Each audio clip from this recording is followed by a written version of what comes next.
Andhra Pradesh group 2 ఉద్యోగమే లక్ష్యంగా prepare అవుతున్నారా? మీ ఉద్యోగ సాధనకు బాటలు వేస్తూ ఎస్&ఎస్ పబ్లికేషన్స్ రాష్ట్రంలోనే అగ్రగణ్యులైన ఫ్యాకల్టీచే 100% అప్డేటెడ్ ఆన్లైన్ క్లాసులను అతి తక్కువ ధరకే అందిస్తోంది. మరెందుకు ఆలోచిస్తున్నారు? వెంటనే ఎస్&ఎస్ పబ్లికేషన్ యాప్ ని డౌన్లోడ్ చేసుకోండి. మీ ప్రిపరేషన్ ని ఉద్యోగం సాధించే దిశగా కొనసాగించండి. మీ ఉద్యోగమే మా లక్ష్యం. మీ ఎస్&ఎస్ పబ్లికేషన్స్. మరిన్ని వివరాలకు సంప్రదించవలసిన numbers 8070557777 and 9032064822. And here the most important topic is ocean currents, ప్రవాహాలు, సముద్ర ప్రవాహాలు. ఓషన్ వాటర్ అనే దాంట్లో ఖచ్చితంగా బిట్ వస్తుంది. ఇది నేను లాస్ట్ 5 years నుంచి కూడా చెప్తున్నాను ఆస్పిరెంట్స్కి, ఎస్పెషల్లీ ఎక్కడైతే వరల్డ్ జియోగ్రఫీ అని ఉన్నప్పుడు, ఇది మనకి ఇక్కడ జనరల్ జియోగ్రఫీ నేను కాదనట్లేదు, వరల్డ్ జియోగ్రఫీ అని ఎక్కడైనా ఉందో సిలబస్లో, అక్కడ ఓషనోగ్రఫీ ఉంటే ఆ హై ప్రాబిలిటీ బిట్ దేని నుంచి వస్తుందంటే కరెంట్స్. ఇది మొత్తం చెప్తాను అన్ని కరెంట్స్ వాటి కోసం మాట్లాడాక. లాస్ట్లో I will give you a table, మీకు ఒక టేబుల్ ఇస్తాను అండి. అది ఎగ్జామినేషన్ కన్నా ముందు ఒక్కసారి అది చూసుకుంటే వెళ్తే చాలు. అండ్ మన మార్కెట్లో కూడా బుక్ ఉంది, మీకు వీలుంటే దాంట్లో కూడా టేబుల్స్ అవన్నీ ఉన్నాయి. అది ఒక్కసారి అది చూస్తే ఎగ్జామ్ కన్నా ముందు ఒక్కసారి చూసుకుంటే టేబుల్ నుంచి ఒక బిట్ వచ్చే అవకాశం ఉంది. ఇది మన టీఎస్పీఎస్సీ గ్రూప్ 1 ప్రిలిమ్స్లో జరిగింది, ఏబిపిఎస్సి గ్రూప్ 1 ప్రిలిమ్స్లో జరిగింది, అండ్ ఈవెన్ యూపీఎస్సీ ప్రిలిమ్స్లో కూడా ఈ కరెంట్స్ నుంచి క్వశ్చన్ రావడం జరుగుతూ ఉంటుంది. అది మన నోట్స్లో కూడా రావటం కొంత నేను అదృష్టంగా భావిస్తున్నానండి. ప్రవాహాలు, సముద్ర ప్రవాహాలు, ఈ ఓషన్ వాటర్ యొక్క మూమెంట్స్ని మనం పరిశీలిస్తే ఇందాక చెప్పుకున్నాం, వర్టికల్ మూమెంట్ ఉంది, క్షితిజ లంబ చలనం, అండ్ నీటి కణం యొక్క అలజడి ఉంది, వాటర్ పార్టికల్ వలయాకారంలో తిరగడం జరుగుతుంది. ఇంకొకటి క్షితిజ సమాంతర చలనం,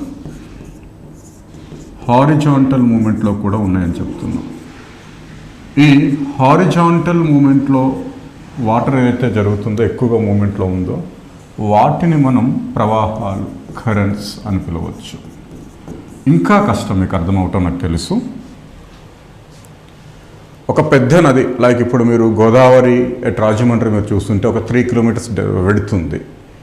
అట్లా 3 kilometers కాదు, అట్లా ఒక 100 kilometers, 50 kilometers వెడుతో కోస్ట్ లైన్ నుంచి, తీరరేఖ నుండి ఒక 100 kilometers, 50 kilometers వెడుతో ఒక నది ప్రవహిస్తే ఎట్లా ఉంటుందో ఈ కరెంట్స్ అట్లా ఉంటాయి.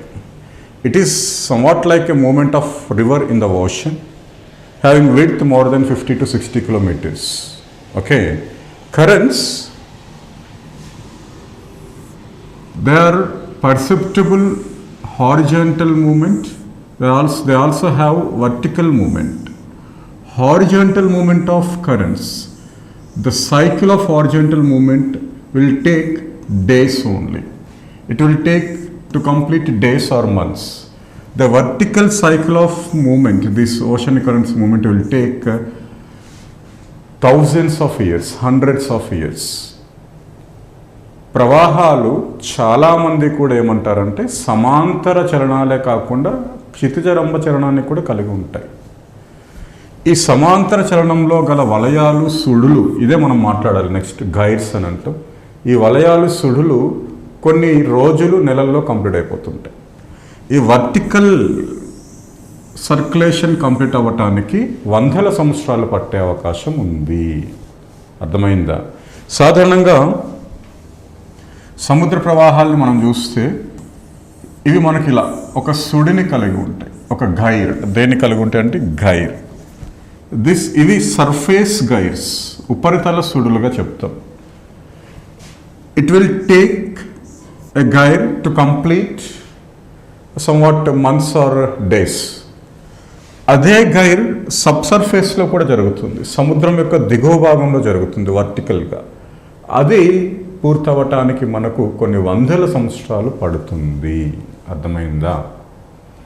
నో డౌట్ ఆ 100 సంవత్సరాలు పడుతుంది కాబట్టి వర్టికల్ కాన్సెప్ట్ని మనం ఎక్కువగా ఎక్స్ప్లెయిన్ చేయలేము. వర్టికల్ కాన్సెప్ట్ కోసం డిస్కషన్స్ అనేది మనకి ఎక్కడా జరగదు. అందుకే ఎక్కువ మంది జియోలాజికల్ సైంటిస్ట్ కూడా ఏమని చెప్తున్నారంటే, జాగ్రఫికల్ ఎక్స్పర్ట్స్ కూడా ఏమంటారంటే, currents are perceived as horizontal movement of huge oceanic water. Gulf Stream అని ఒకటి ఉంది, చాలా ఉన్నతమైన కరెంట్ అది, it is one of the greatest current. And Kuroshio ప్రవాహం అని ఒకటి ఉంది పెసిఫిక్ ఓషన్లో, it is the greatest current. ఈ గల్ఫ్ స్ట్రీమ్లోనే, కురోషియో కన్నా తక్కువ తీవ్రత ఉన్న ఈ గల్ఫ్ స్ట్రీమ్లోనే ఆ మూమెంట్ ఆఫ్ వాటర్ ఎంత ఉంటుందో తెలుసా? ఈ వరల్డ్లో ఎన్ని రివర్స్ అయితే ఉన్నాయో అన్ని నదులలోకెల్లా ఎంత వాటర్ అయితే ఉంటుందో అంత వాటర్ని 500 టైమ్స్ మనం రెట్టింపు చేయాలి.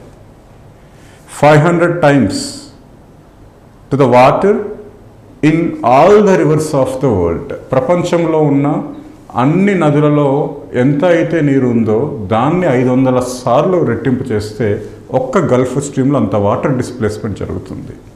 అంత వాటర్ మనకి ఒక సర్క్యులర్ ఫార్మేషన్ జరుగుతుంది. అంత వాటర్ ఒక గైర్లా ఫామ్ అవుతుంది, ఒక సుడిలా తిరుగుతుంది. దాన్ని మనం ఏమంటున్నామంటే ప్రవాహం. కరెంట్ టర్మ్ చూడండి, ప్రవాహం. If the intensity of current increases then it called as stream. ప్రవాహం యొక్క తీవ్రత పెరిగితే దాన్ని మనం ఏమంటున్నామండి? Stream. If current loss its intensity then it is called as drift. ప్రవాహం తన తీవ్రతను కోల్పోతే దాన్ని డ్రిఫ్ట్ అంటున్నాం. ప్రవాహం తన తీవ్రతను పెంచుకుంటే దాన్ని ఏమంటున్నాం? స్ట్రీమ్ అంటున్నాం. డ్రిఫ్ట్లు మనకు ఉత్తర సముద్రాల్లో ఉంటాయి, ఉత్తర మహాసముద్రాల్లోనూ ఉంటాయి, దక్షిణ మహాసముద్రాల్లోనూ కూడా ఉంటాయి. Drifts are existing in northern oceans and southern oceans also. The northern ocean's drifts are warm in nature. The southern ocean drifts are cold in nature. ఉత్తరార్ధగోళంలో ఉత్తర మహాసముద్రాలలో డ్రిఫ్ట్లు ఉంటున్నాయి, దక్షిణార్ధగోళంలో దక్షిణ మహాసముద్రాల్లో కూడా డ్రిఫ్ట్లు ఉంటున్నాయి. ఉత్తర మహాసముద్రాల్లో ఉన్న డ్రిఫ్ట్లు వెచ్చని లక్షణాన్ని ఉష్ణ ప్రవాహాలుగా ఉంటున్నాయి. North Pacific drift, North Atlantic drift warm. దక్షిణ మహాసముద్రాల్లో దిగువన ఉన్న మహాసముద్రాలు ఏవైతే ఉన్నాయో వాటిలో ఉన్న డ్రిఫ్ట్ ఒకటే డ్రిఫ్ట్ ఉంటుంది, వెస్ట్ విండ్ డ్రిఫ్ట్ అంటాం, అంటార్క్టికన్ డ్రిఫ్ట్ అంటాం. ఓకే, ఈ అంటార్క్టికా డ్రిఫ్ట్ కానీ వెస్ట్ విండ్ డ్రిఫ్ట్ కానీ పశ్చిమం నుంచి తూర్పుకు ప్రతి మహాసముద్రంలో కలిగిపోతూ ఉంటుంది. దక్షిణ భాగంలో అది ఎక్కువగా శీతల లక్షణాన్ని కలిగి ఉంటుంది, అది చల్లని ప్రవాహంగా ఉంటుంది. The drifts in northern hemisphere are warm. The drift in southern hemisphere, that is west wind drift or the Antarctica drift, is cold. అర్థమవుతుందా? సాధారణంగా ప్రవాహాలు కరెంట్స్ రెండు రకాలుగా ఉంటాయి. ఒకటి ఉష్ణ ప్రవాహాలు, రెండు శీతల ప్రవాహాలు. ఉష్ణ ప్రవాహాలు ఎక్కువగా ఇవి ఉపరితల ప్రవాహాలుగా ఉంటాయి. Warm currents are more surface currents. Warm currents are more surface currents ఎందుకంటే టెంపరేచర్ ఎక్కువగా ఉండడం ద్వారా ఆ వాటర్ యొక్క వాల్యూమ్ పెరిగిపోతుంది. If the volume of water increases the density will be decrease, it loss its weight. ఘనపరిమాణం పెరగటం, సాంద్రత తగ్గటం, బరువు కోల్పోవటం, తేలిక అవ్వటం, ఉపరితలంగా ప్రయాణిస్తుంటాయి ఉష్ణ ప్రవాహాలు. శీతల సముద్ర ప్రవాహాలు ఎక్కువగా సబ్సర్ఫేస్గా ఫ్లో అవుతుంటాయి. Subsurface. Cold oceanic currents move as subsurface current ఎక్కువగా. అంటే major part of the current flow as subsurfaced. Some cold currents are submerged even. They are coming to the upward, they are coming to the surface of the ocean by a process is called upwelling. Upwelling, పైకి ఉబ్బకటం అనే ప్రక్రియ ద్వారా కింద నుంచి పైకి వస్తాయండి. అవి కొన్ని కరెంట్స్ ఉన్నాయి. శీతల సముద్ర ప్రవాహాలు ఎక్కువగా సబ్సర్ఫేస్ కరెంట్స్గా ఉంటాయి, ఉపరితల కరెంట్స్గా ఉంటాయి. ఎందుకంటే దే హ్యావ్ మోర్ డెన్సిటీ, కొంత సబ్మర్జ్ అయ్యే అవకాశం ఉంటుంది. ఓకే, ఏదైనా సముద్రం యొక్క ఒక భాగాన్ని తీసుకున్నాం అనుకోండి, ఇట్స్ ఈక్వెటర్ ఇది పోల్స్ ఆర్ ఒక 70 degrees లాటిట్యూడ్, శీతల ప్రాంతాలు అనుకుందాం. ఓకే, ఉష్ణ సముద్ర ప్రవాహాలు వామ్ ఓషన్ కరెంట్స్ సముద్రాల యొక్క పశ్చిమ వైపు నుంచి వెళ్తుంటాయి up to mid latitudes. Cold oceanic currents శీతల సముద్ర ప్రవాహాలు సముద్రం యొక్క పశ్చిమ వైపునే ఉంటాయి up to mid latitudes. Are getting the difference here?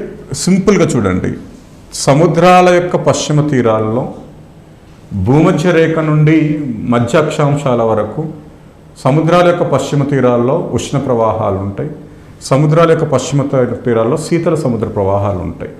సాధారణంగా warm oceanic current, cold oceanic current ఎక్కడైతే మీట్ అవుతున్నాయో, okay, the current it will become as a డ్రిఫ్ట్గా మారుతుంది. ఇది ఇందాకలే చెప్పాను, ఉత్తర సముద్రాల్లో, ఉత్తర మహాసముద్రాల్లో, నార్థన్ ఓషన్స్లో the drift has warm feature. దీనికి వామ్ లక్షణాలు ఎక్కువగా ఉంటాయి, ఉష్ణ లక్షణాలు ఉంటాయి. ఇది తూర్పు వైపుకి వెళ్తుంది ఉష్ణ సముద్ర ప్రవాహం.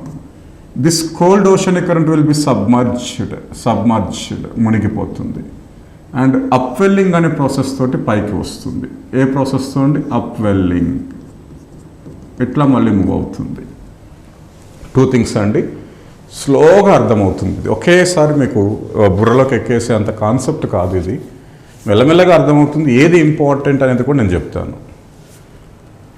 మహాసముద్రాలు యొక్క పశ్చిమం, ఏది దక్షిణ మహాసముద్రాలైనా ఉత్తర మహాసముద్రాలైనా సరే, వాటి యొక్క పశ్చిమం వైపు భూమధ్య రేఖ నుండి మధ్య అక్షాంశాల మధ్యలో, ఈక్వటార్ టు మిడ్ లాటిట్యూడ్స్ మధ్యలో సముద్రాల పశ్చిమం వైపు ఉష్ణ ప్రవాహాలు ఉంటాయి. మధ్య అక్షాంశాల నుంచి ఉన్నత అక్షాంశాల మధ్యలో సముద్రాల యొక్క పశ్చిమ వైపు శీతల సముద్ర ప్రవాహాలు ఉంటాయి. ఉదాహరణకు మనకి ఇక్కడ లాబ్రడార్ లేదా గ్రీన్లాండ్, ఉదాహరణకు మనకి ఇక్కడ గల్ఫ్ స్ట్రీమ్, అట్లా చెప్పుకోవచ్చు. వస్తాం, అన్నిటికీ వద్దాం. ఈ మహాసముద్రాలు, ఉత్తర మహాసముద్రాలు ఏవైతే ఉన్నాయో, ఉత్తర మహాసముద్రాలు కానీ దక్షిణ మహాసముద్రాలు కానీ, వాటి యొక్క తూర్పు వైపు చూస్తే ఉన్నత అక్షాంశాలు ఏవైతే ఉన్నాయో 40 to 80, 50 to 80, 50 to 70, అక్కడ తూర్పు వైపు మనకు ఉష్ణ సముద్ర ప్రవాహాలు ఉంటాయి, వామ్ ఓషనిక్ కరెంట్స్. ఓకే, లో లాటిట్యూడ్స్ ఉన్నాయి, దిగువ అక్షాంశాలు 20 degrees 30 degrees, అక్కడ మనకు తూర్పు వైపు శీతల సముద్ర ప్రవాహాలు ఉంటాయి, కోల్డ్ ఓషనిక్ కరెంట్స్. ఇవి శీతల సముద్ర ప్రవాహాలు ఇక్కడ తూర్పు వైపు ఉండడానికి గల కారణం ఏంటంటే, అవి పైకి రావటం, సముద్ర గర్భం నుంచి పైకి రావటం. అలా పైకి రావటాన్ని మనం ఏమంటున్నామంటే అప్వెల్లింగ్, పైకి ఉబకటం. The upwelling is a process. It happens at 20 to 30 degrees latitudes of the oceans. Okay, where the subsurface and submerged cold oceanic current move to the surface of the ocean. అట్లా జరిగే అవకాశం ఉంది. ఇది కొంచెం బ్రెయిన్లో గుర్తుంచుకోండి కొంతసేపు. ఇదేంటి? శీతల సముద్ర ప్రవాహం వస్తుంది, కోల్డ్ ఓషనిక్ కరెంట్. ఇదేంటి? వామ్ ఓషనిక్ కరెంట్ వెళ్తుంది, warm ocean current. Cold ocean current, శీతల సముద్ర ప్రవాహం, ఉష్ణ సముద్ర ప్రవాహం. ఈ రెండు మీట్ అయ్యాయి అనుకుంటే ఇది సబ్మర్జ్ అయిపోతుంది, కిందకి మునిగిపోతుంది, ఎక్కడో అప్వెల్లింగ్ పైకి వస్తుంది మళ్ళీ. ఇది తన తీవ్రతను కోల్పోయి కరెంట్ కాస్త ఎలా అవుతుందంటే డ్రిఫ్ట్గా మారుతుంది. ఓకే, చూద్దాం. The cold oceanic current carries cold air currents on its surface. The warm oceanic current carries warm air current on its surface. ఇది శీతల గాలి ప్రవాహాలను, ఇది ఉష్ణ గాలి ప్రవాహాలను వాటి ఉపరితలంగా తీసుకెళ్తాయి, సముద్రంలో ఉపరితలంగా. ఈ రెండు కలుసుకుంటున్నప్పుడు శీతల గాలి ప్రవాహం కిందకి దిగుతుంది, ఉష్ణ గాలి ప్రవాహం పైకి లెగుస్తుంది. శీతల గాలి ప్రవాహం కిందకి, ఉష్ణ గాలి ప్రవాహం పైకి లెగుస్తుంది. ఇట్లా లెగడం, ఈ రెండింటి మధ్యలో హద్దులు, ఫ్రంట్స్ డెవలప్ అయ్యి టెంపరేట్ సైక్లోన్స్ ఏమైనా ఫామ్ అయ్యే అవకాశం ఉంటుంది. కొంచెం ఫాగ్స్ ఫామ్ అవుతాయి, మంచులు, పొగమంచులు ఏర్పడే అవకాశం ఉంది. ఓకేనా? ఈ కోల్డ్ ఓషనిక్ కరెంట్ కిందకి దిగిన వెంటనే when it is submerged along the continental shelf, it rises up some phytoplankton from the continental shelf. సముద్రం యొక్క కండతీరపు అంచుల వెంబడి ఈ మునిగిపోయిన శీతల సముద్ర ప్రవాహం ఉపరితలానికి కొన్ని నీటి ప్లవకాలని, కొన్ని మొక్కలను పైకి పంపిస్తుంది. ఆ మొక్కల్ని తినడానికి చిన్న చిన్న చేపలు వస్తాయి, జూఫ్లాంక్టన్ కానీ చేపలు కానీ వస్తాయి. వాటిని తినడానికి పెద్ద పెద్ద చేపలు వస్తాయి. ఆ పొగమంచుల తాకిడికి తమ స్పృహ, తమ యాక్టివ్నెస్ అవి కోల్పోతాయి. ఓకే, తమ యొక్క అవి అన్కాన్షియస్లోకి వెళ్ళిపోయే అవకాశం ఉంది, అచేతనంలోకి వెళ్ళే అవకాశం ఉంది. దెన్ అలాంటి పరిస్థితుల్లో ఆ చేపల్ని పట్టడం చాలా easy. It's very easy to catch them. అందుకే ఆ ప్రాంతాలు దేనికి ఫేమస్ అంటే ఫిషింగ్ జోన్స్. దేనికి ఫేమస్గా మారుతాయంటే ఫిషింగ్ జోన్స్, చేపల వేటకు ప్రసిద్ధి చెందిన ప్రాంతాలుగా ఏర్పడతాయి. అర్థమైందా? ఈ అప్వెల్లింగ్ ద్వారా ఏదైతే శీతల సముద్ర ప్రవాహం వస్తుందో ఇది 20 degrees 30 degrees లాటిట్యూడ్స్ దగ్గర, అంటే ఉష్ణమండల ప్రాంతాల్లో ఇది ఉంటుంది. ఉష్ణమండల ప్రాంతాలు 20 degrees 30 degrees దగ్గర ఉంటుంది. ఈ ఉష్ణమండల ప్రాంతాల్లో ఈ శీతల సముద్ర ప్రవాహం ఇక్కడ హై ప్రెషర్, తక్కువ ఉష్ణోగ్రతలు, ఎక్కువ పీడనం, వర్షం ఉండదు. ఎక్కువ ఉష్ణోగ్రతలు, అల్పపీడనం, పవనం వస్తూ వస్తూ నీటిని తీసుకొచ్చి వర్షాన్ని ఇస్తుంది.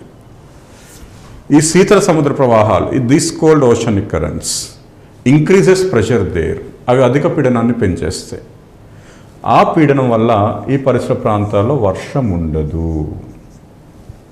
అందుకే శీతల సముద్ర ప్రవాహాలు ఉష్ణమండల అక్షాంశాలలో ట్రాపికల్ లాటిట్యూడ్స్ దగ్గర, ట్రాపికల్ ఓషన్స్ దగ్గర, ఉష్ణమండల సముద్రాల దగ్గర, ఉష్ణమండల సముద్రాలకి ఆనుకొని ఉన్న ఖండాలలో, ఖండాల యొక్క పశ్చిమ తీరం, సముద్రాల యొక్క తూర్పు తీరం, అక్కడ మనకు ఆ ఖండాల యొక్క పశ్చిమ ప్రాంతాలలో ఎడారులు ఏర్పడతాయి. ఏమి ఏర్పడతాయండి? డెజర్ట్స్. ఈ పాయింట్స్ మనం బ్రెయిన్లోకి ఎక్కించుకోవాల్సి ఉంటుంది. ఓకే, నెక్స్ట్ కనుక చూస్తే ప్రవాహాలు, కరెంట్స్ ఏర్పడడానికి రకరకాల కారణాలు ఉన్నాయి.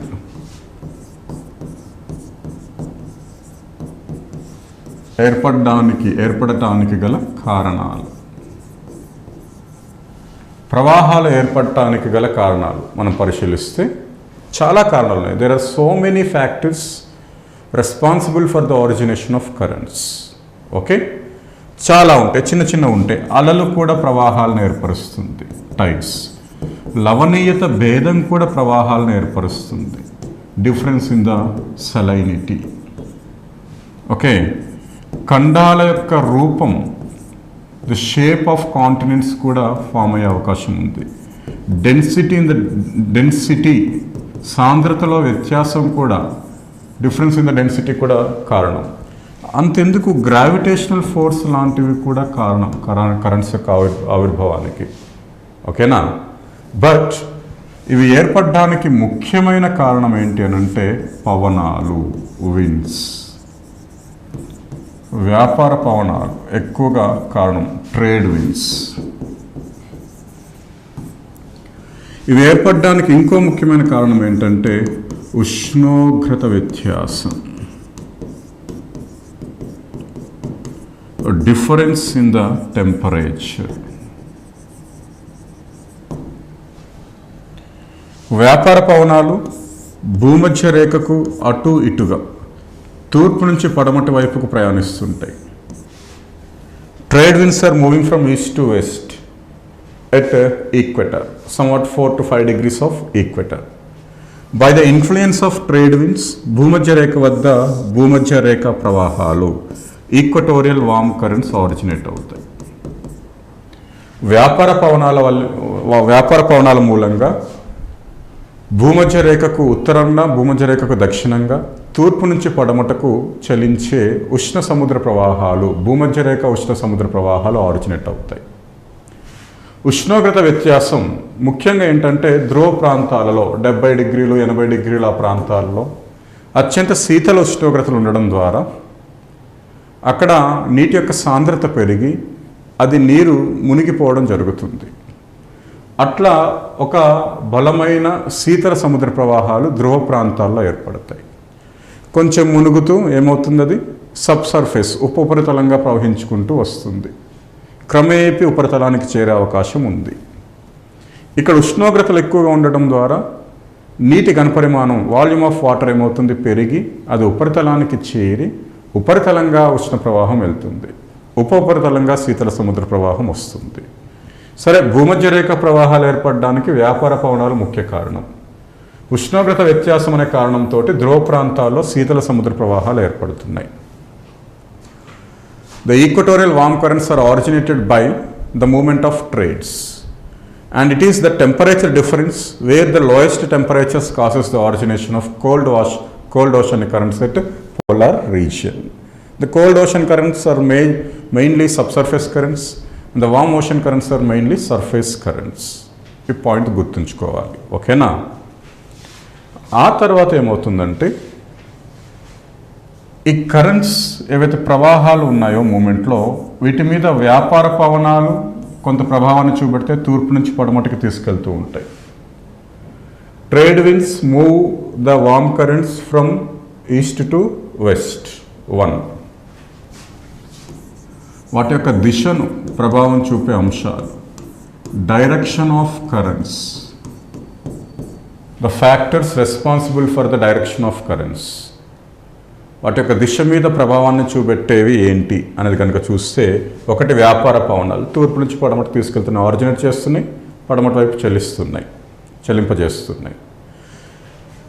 ఏదైనా ఒక వస్తువు మూమెంట్లో ఉంటే అది ప్రవాహం కానీ, అది పవనం కానీ, అది గాలి కానీ, ఏదైనా current, wind, air current, they deflect towards there right in northern hemisphere, they deflect towards their left in southern hemisphere due to Coriolis force. భూభ్రమణ శక్తి వల్ల అవి ప్రవాహాలు, పవనాలు, గాలి ప్రవాహాలు, సముద్ర ప్రవాహాలు ఉత్తరార్ధగోళంలో కుడివైపునకు, దక్షిణార్ధగోళంలో ఎడమవైపునకు తిరుగుతాయి, వంగుతాయి. దీన్నే మనం ఏమంటున్నామంటే ఫెరల్ సూత్రం అంటున్నాం. ఫెరల్ సూత్రం. As per feral law, the currents, the winds and the air current are deflecting towards their right in northern hemisphere. They are deflecting towards their south, their left in southern hemisphere. దాన్ని ఏమంటున్నాం? Coriolis ప్రభావం అని పిలుస్తున్నాం. Coriolis ప్రభావం వల్ల తిరుగుతున్నాయి, feral effect అని పిలుస్తున్నాం. అందుకే సముద్ర ప్రవాహాల యొక్క దిశను ప్రభావితం చేసే ముఖ్యమైన కారకం ఏంటంటే కొరియాలిస్ ఫోర్స్. అక్కడ ఉత్తరార్ధగోళంలో కుడివైపునకు, దక్షిణార్ధగోళంలో ఎడమ వైపునకు వంగుతాయి, ఓకేనా? ఆ తర్వాత 30-40 డిగ్రీస్ దగ్గర వాటి యొక్క డైరెక్షన్ని ప్రభావం చూపెట్టేవి ఏంటంటే వెస్టర్లీస్. ఇవి వాటిని కుడివైపునకు, అదే తూర్పు వైపునకు తమ యొక్క డైరెక్షన్ చూపెట్టే అవకాశం ఉంటుంది. ఇంతేకాకుండా ఏవైనా ఖండాల యొక్క అంచులు, ఇది బ్రెజిల్ అని ఒక దేశం, ఇది ఒక అంచు ఉంది, దీన్ని సావోడి రోక్ అని అంటాం. సావోడి రోక్. ఇక్కడ భూమధ్య రేఖ ప్రవాహం వచ్చి దీన్ని తాకాక 2 బ్రాంచెస్గా సపరేట్ అవుతుంది. ఇది ఈక్వటోరియల్ కరెంట్, ఇది దీన్ని తాకాక 2 బ్రాంచెస్గా సపరేట్ అవుతుంది. ఒక బ్రాంచ్ ఉత్తరానికి వెళ్తుంది, దీన్ని ఖయానే కరెంట్ అని పిలుస్తున్నాం, వామ్ కరెంట్. ఇంకోటి దక్షిణానికి వెళ్తుంది, దీన్ని బ్రెజిలియన్ కరెంట్ అంటున్నాం. సో వ్యాపార పవనాలు, భూభ్రమణ శక్తి, పశ్చిమ పవనాలు మరియు ఖండ తీరపు అంచు, కాంటినెంటల్ షెల్ఫ్ యొక్క షేప్ కూడా వాటి యొక్క డైరెక్షన్ని ప్రభావితం చూపెట్టే అవకాశం ఉంటుంది. వీటితో పాటు ప్రవాహాలు ఆరిజినేట్ అవ్వటానికి, ముఖ్యంగా శీతల సముద్ర ప్రవాహాలు ఆరిజినేట్ అవ్వటానికి ఇంకొక కారణం ఉంది. ఇందాకలా చెప్పుకున్నాం, అది సముద్రం యొక్క గర్భం నుండి అప్వెల్లింగ్ అనే ప్రాసెస్ తోటి ఇవి పైకి వస్తున్నాయి. 20 డిగ్రీలు 30 డిగ్రీల అక్షాంశాల వద్ద at 20 to 30 degrees latitudes. By upwelling process, the cold oceanic currents are coming upward and they are moving upward onto the surface of ocean from the floor of the oceans. సముద్రాల గర్భం నుంచి ఉపరితలానికి అవి అప్వెల్లింగ్ అనే ప్రక్రియ ద్వారా ఉపరితలానికి చేరుకుంటున్నాయి. ఇలాంటి కారణాలతో వాటి యొక్క ఆవిర్భావం కానీ, వాటి యొక్క ప్రయాణం కానీ కొనసాగుతుంది, ఓకేనా? ఇది సముద్ర ప్రవాహాలకు సంబంధించిన కొంత ఇన్ఫర్మేషన్, ఎట్లా ఆవిర్భవిస్తున్నాయి, ఎట్లా ప్రవహిస్తున్నాయి. నెక్స్ట్ మనం ఉత్తర అట్లాంటిక్ మరియు దక్షిణ అట్లాంటిక్ మహాసముద్ర ప్రవాహాలు ఎట్లున్నాయో చెప్పుకుందాం. అట్లాంటిక్, పెసిఫిక్, ఇండియన్ ఓషన్ చెప్పుకున్నాక ఒక టేబుల్, ఆ టేబుల్ చదువుకుంటే మీకు మొత్తం అర్థమవుతుంది, ఓకే? ఉత్తర అట్లాంటిక్ మహాసముద్ర ప్రవాహాలు ఎట్లా ఉంటాయి, తర్వాత దక్షిణ అట్లాంటిక్ మహాసముద్ర ప్రవాహాలు ఎట్లా ఉంటాయి, ఆ సుడి ఎలా ఉంటుంది అనేది చూద్దామండి. మనం సముద్ర ప్రవాహాలు అనే అంశాన్ని చర్చిస్తున్నాం. సో అవి ఎలా ఏర్పడుతున్నాయి, వాటి కొన్ని లక్షణాలు ఏంటి, వాటి యొక్క ఏర్పాటుకు దారితీసిన పరిస్థితులు ఏంటి, అదేవిధంగా వాటి యొక్క దిశ డైరెక్షన్ని నిర్ణయించే ఫ్యాక్టర్స్ ఏంటనేది మాట్లాడాం. How did they form and how they move, and what are the factors responsible for their formation as well as their direction are discussed in our previous class. Okay, and ఇప్పుడు మనం ఏంటంటే ఒక్కొక్క మహాసముద్రం వీటిని ఎలా చెప్పుకోవాల్సి ఉంటుందంటే Atlantic, Pacific, Indian ocean. Okay, North Atlantic currents, South Atlantic currents, North Pacific currents, South Pacific currents, North Indian Ocean currents, South Indian Ocean currents. ఉత్తర Atlantic మహాసముద్ర ప్రవాహాలు, దక్షిణ అట్లాంటిక్ మహాసముద్ర ప్రవాహాలు, ఉత్తర పసిఫిక్ మహాసముద్ర ప్రవాహాలు, దక్షిణ పసిఫిక్ మహాసముద్ర ప్రవాహాలు, ఉత్తర హిందూ మహాసముద్ర ప్రవాహాలు, దక్షిణ హిందూ మహాసముద్ర ప్రవాహాలు. ఒక్కొక్క భాగము దాని ప్రవాహం కోసం తెలుసుకోవాల్సి ఉంటుంది. ఇక్కడ ఒక సుడి, ఉత్తర అట్లాంటిక్ సుడి, దక్షిణ అట్లాంటిక్ సుడి చూడండి, ఎడం వైపుకు తిరుగుతుంది, కుడివైపుకు. ఉత్తర పసిఫిక్ సుడి గైర్, సౌత్ పసిఫిక్ గైర్. దీంట్లో వచ్చిన ప్రవాహాలు ఏంటి, శీతల ప్రవాహాలు ఏంటి. ఉత్తర హిందూ మహాసముద్రపు సుడి అనేది ఉండదు, ఇక్కడ దక్షిణ మహాసముద్రపు సుడి ఉంటుంది, గైర్ ఉంటుంది. ఇక్కడ గైర్ ఎందుకు ఉండదు అని అంటే, ఇవి చూడండి, northern oceans are connected to Arctic sea. 60 డిగ్రీలు 70 డిగ్రీల వరకు ఉంది. ఇది 35-30 డిగ్రీస్ కన్నా ఎక్కువగా లేదు ఇది. And north Indian ocean is completely land locked. ఇది భూ పరివేష్టితంగా ఉంది. ఫస్ట్ పాయింట్ చూడండి, కరెంట్స్ నుంచి ఫస్ట్ పాయింట్ ఎట్లా వచ్చింది, ఇట్ ఈస్ ల్యాండ్ లాక్డ్, భూ పరివేష్టితంగా ఉంది. Africa, okay, Asia and south east Asia, ఆగ్నేయ ఆసియా భాగం, ఆసియా ఖండం, ఆఫ్రికా ఖండం, వీటి మధ్యలో భూపరివేష్టితంగా ఏముందండి, ఉత్తర హిందూ మహాసముద్రం ఉంది. దీనికి ఆర్కిటిక్ మహాసముద్రంతో ప్రత్యక్ష సంబంధం లేదు. There is no connection between Arctic sea and north Indian ocean. ఇందువల్ల ఈ కారణాలతోనే ఇక్కడ సుడి ఏర్పడలేదు, శీతల సముద్ర ప్రవాహాలు ఉండవు. There are no cold oceanic currents in North Indian Ocean currents, in North Indian Ocean. In that way, North Indian Ocean has no gyre. ఈ 6 మహాసముద్ర భాగాలలో ఏ మహాసముద్ర భాగంలో సుడి ఏర్పడలేదు.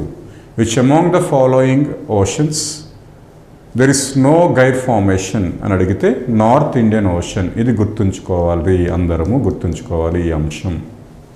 ఓకేనా. ఇప్పుడు అట్లాంటిక్ మహాసముద్రపు సుడుల్ని చూద్దాం. అట్లాంటిక్, ఇదే ఇంపార్టెంట్, ఎక్కువగా దీనికోసం అడుగుతాడు. అట్లాంటిక్ మహాసముద్రపు సుడి gyre, the gyre of North Atlantic Ocean. Okay, north and south రెండు చూద్దాం ఒకసారి. మ్యాప్లో ఏమైనా ఇలా ఉంటాయి, సుడుల్లా ఉంటాయి. ఇది నార్త్ అట్లాంటిక్ చూడండి. Okay, south Atlantic. Okay, north Pacific ఉంది, సౌత్ పసిఫిక్ గైర్ ఉంది. నార్త్ ఇండియన్ ఓషన్ లేదు చూడండి, బట్ సౌత్ ఇండియన్ ఓషన్ మళ్ళీ ఉంది గైర్. మీకు అర్థమవుతుందా? ఇవి ఏమి మనకు ఆ సుడులు ఎక్కడెక్కడ ఉన్నాయనేది చూపెట్టే ఒక పటం. ఇది ఓషన్ కరెంట్ సంబంధించిన వచ్చినది. నేను అన్ని ఏ కరెంట్స్ ఎక్కడెక్కడ ఉంటాయో అన్నీ చూద్దామండి, మీరు ఏమీ టెన్షన్ పడాల్సిన పని లేదు. నార్త్ అట్లాంటిక్ కరెంట్, ఇది నార్త్ అట్లాంటిక్ కరెంట్స్. ఇక్కడ నేను ఇది మీకు ఒకసారి ఎందుకు చూపెట్టాలనుకున్నానంటే, దక్షిణ అమెరికా యొక్క ఉత్తర భాగం ఉంటుంది, South America's northern part, Gulf of Mexico, North America, Canada, ఇది యుఎస్, ఇది కెనడా. ఓకే, గ్రీన్లాండ్ ఉంది, యూరోప్లో ముఖ్యంగా ఇది మనకు బ్రిటన్ ఈ ప్రాంతం ఉంది. ఇది మనకు లైబీరియా పెనిన్సులా అంటాం. అండ్ ఎస్పెషల్లీ నార్థన్ ఆఫ్రికా అంతా కూడా ఉంటుంది. ఇన్ని భాగాలు ఉన్నాయి దీంట్లో నార్త్ అట్లాంటిక్లో. ఓకే, సౌత్ అట్లాంటిక్లో మనకేముంది, సౌత్ అమెరికా ఉంది అండ్ ఆఫ్రికా యొక్క దక్షిణ భాగం మాత్రమే ఉంటుంది. South Atlantic North Atlantic currents తోటి దక్షిణ అట్లాంటిక్తో చిన్న సంబంధం ఉంది. ఏంటంటే ఈ భూమధ్యరేఖ నుంచి ఇట్లా వెళ్తున్న కరెంట్ ఒకటి ఇగోండి, ఇది ఎస్పెషల్లీ దీన్ని తాకుతుందని చెప్పాను మీకు. సౌత్ ఈక్వటోరియల్ వామ్ కరెంట్ అనేది దీన్ని తాకి రెండుగా విడిపోయి ఇటు ఒకటి వస్తుంది, ఒకటి ఇటువైపు వెళ్తుంది. దీన్ని బ్రెజిల్ కరెంట్ అంటున్నాం, బ్రెజిలియన్ కరెంట్. ఇది పక్కన పెట్టేయండి. ఇటువైపు వెళ్తున్న దాన్ని కయానే కరెంట్ అని పిలుస్తారు. ఆ కయానే కరెంటు ఉత్తర అట్లాంటిక్ మహాసముద్రంలోకి వస్తుంది. The relation between South Equatorial current to North Atlantic Ocean ఏంటంటే, the South Equatorial warm current in Atlantic Ocean by touching Sawadee Rock of Brazil, it divided into two parts. A part is moving towards north and entering into the North Atlantic Ocean. దీన్ని touch చేసిన భూమధ్యరేఖ ప్రవాహం రెండుగా విడిపోయి భూమధ్యరేఖను దాటి ఉత్తర సముద్రంలోనికి వెళ్తుంది. అందుకే దీన్ని కూడా గుర్తుంచుకోవాలి. ఆంధ్రప్రదేశ్ గ్రూప్ 2 ఉద్యోగమే లక్ష్యంగా ప్రిపేర్ అవుతున్నారా? మీ ఉద్యోగ సాధనకు బాటలు వేస్తూ ఎస్ఎండ్ఎస్ పబ్లికేషన్స్ రాష్ట్రంలోనే అగ్రగణ్యులైన ఫ్యాకల్టీచే 100% అప్డేటెడ్ ఆన్లైన్ క్లాసులను అతి తక్కువ ధరకే అందిస్తోంది. మరెందుకు ఆలోచిస్తున్నారు? వెంటనే ఎస్ఎండ్ఎస్ పబ్లికేషన్ యాప్ ని డౌన్లోడ్ చేసుకోండి. మీ ప్రిపరేషన్ ని ఉద్యోగం సాధించే దిశగా కొనసాగించండి. మీ ఉద్యోగమే మా లక్ష్యం. మీ ఎస్ఎండ్ఎస్ పబ్లికేషన్స్. మరిన్ని వివరాలకు సంప్రదించవలసిన నంబర్స్ 8070555577 and 9032064822.